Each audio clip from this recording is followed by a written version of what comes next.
the meaning of things from the book Inside of a Dog.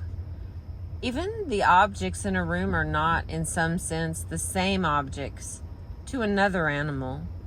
A dog looking around a room does not think he is surrounded by human things. He sees dog things.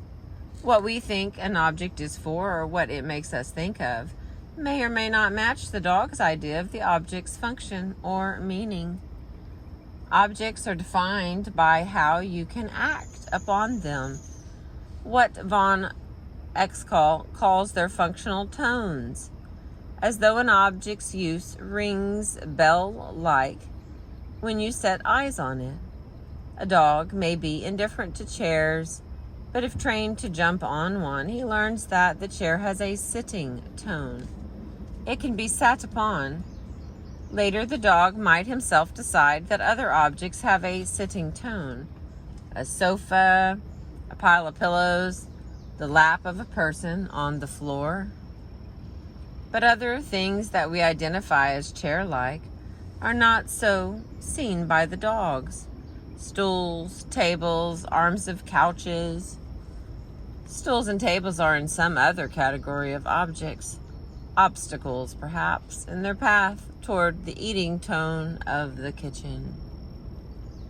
Here we begin to see how the dog and the human overlap in our worldviews and how we differ. A good many objects in the world have an eating tone to the dog. Probably many more than we see as such. Feces just aren't menu items for us. Dogs disagree. Dogs may have tones that we don't have at all, rolling tones.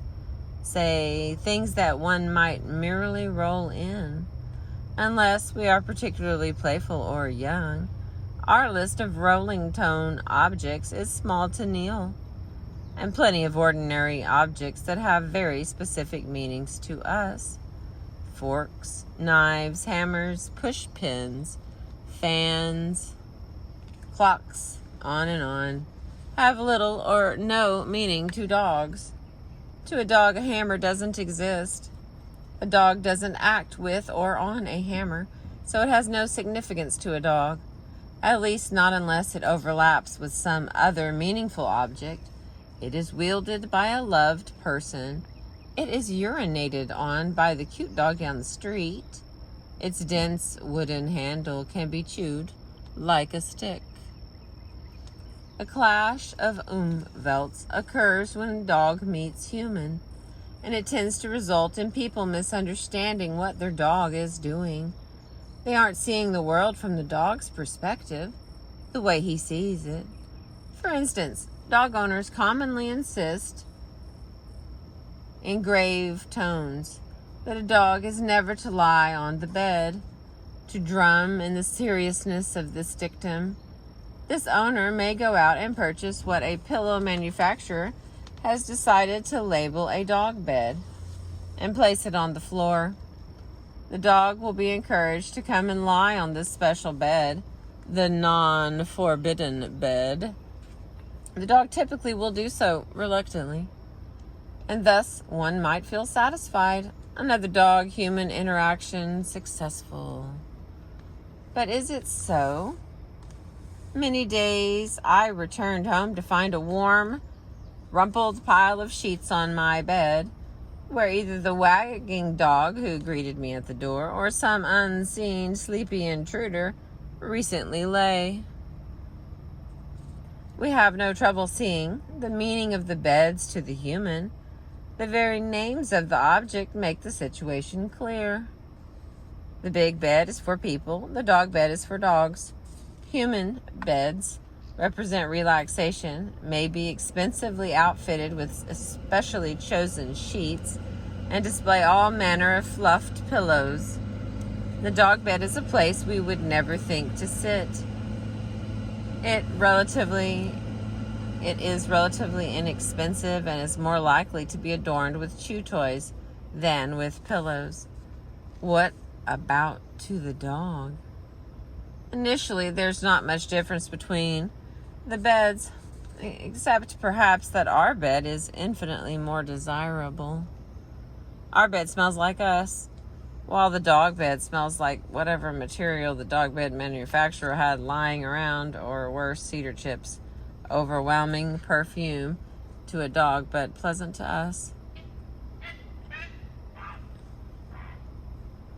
And our beds are where we spend idle time, maybe shedding crumbs and clothes, the dog's preference, indisputably our bed.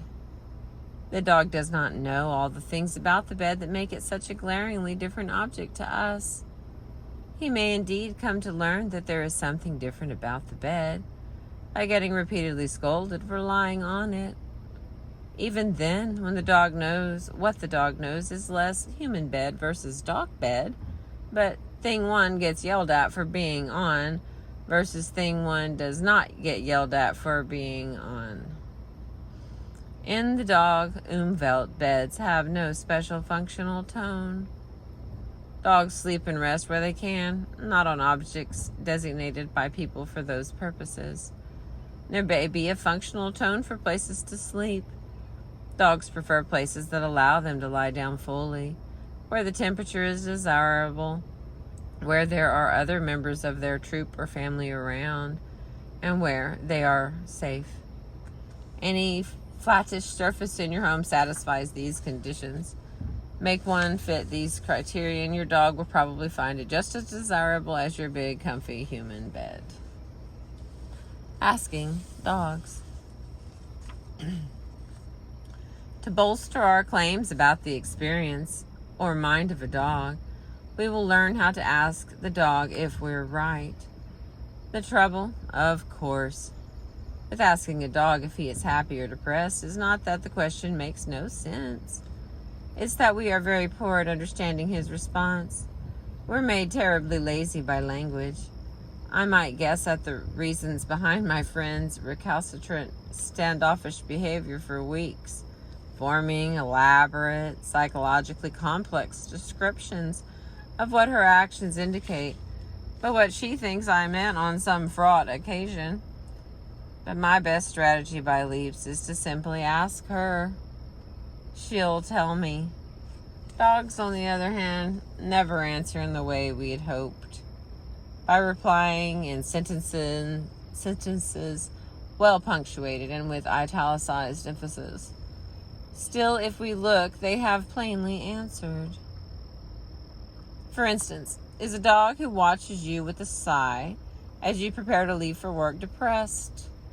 Are dogs left at home all day pessimistic, bored, or just exhaling idly, preparing for a nap?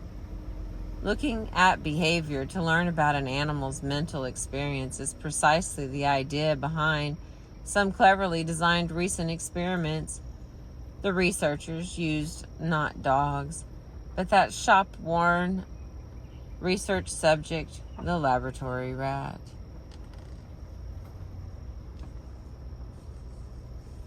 The behavior of rats in cages may be the single largest contribution to the corpus of psychology's knowledge. In most cases, the rat itself is not of interest. The research isn't about rats per se. Surprisingly, it's about humans. The notion is that rats learn and remember by using some of the same mechanisms that humans use. But rats are easier to keep in tiny boxes and subject to restricted stimuli in the hopes of getting a response.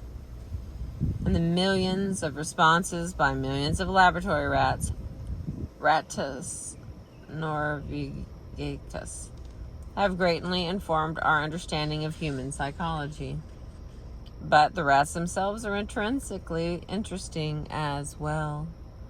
People who work with rats in laboratories sometimes describe their animals' depression or their exuberant natures.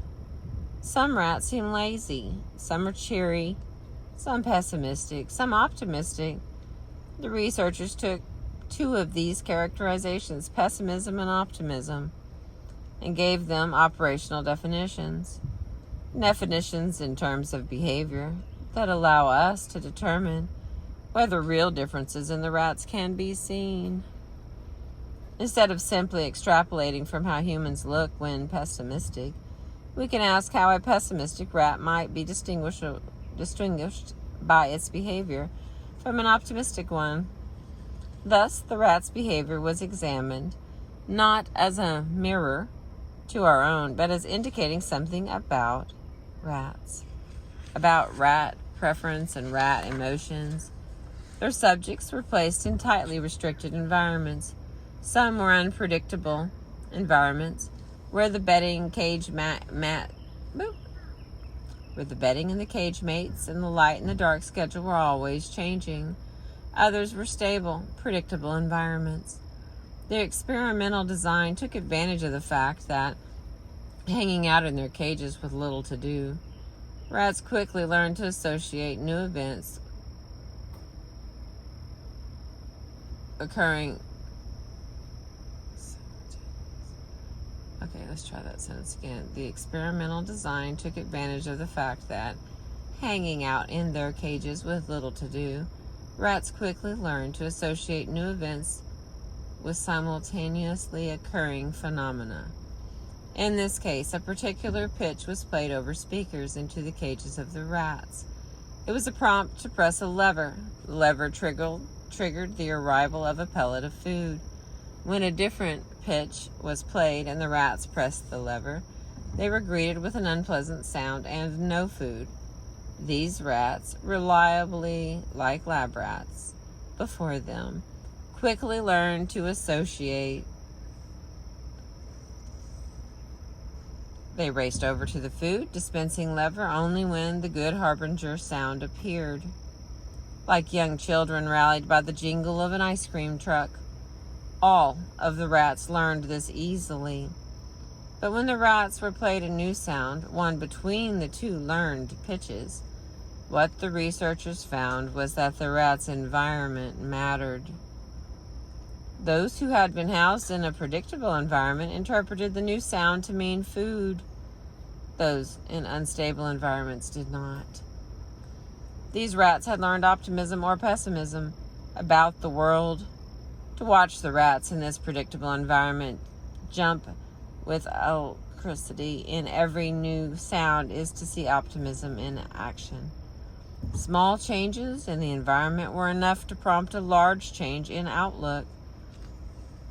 Rat lab workers' intuitions about the mood of their charges may be spot on. We can subject our intuitions about dogs to the same kind of analysis. For any anthropomorphism we use to describe our dogs, we can ask two questions. One is there a natural behavior this action might have evolved from? And two, what would that anthropomorphic claim amount to if we deconstructed it? Thank you for listening.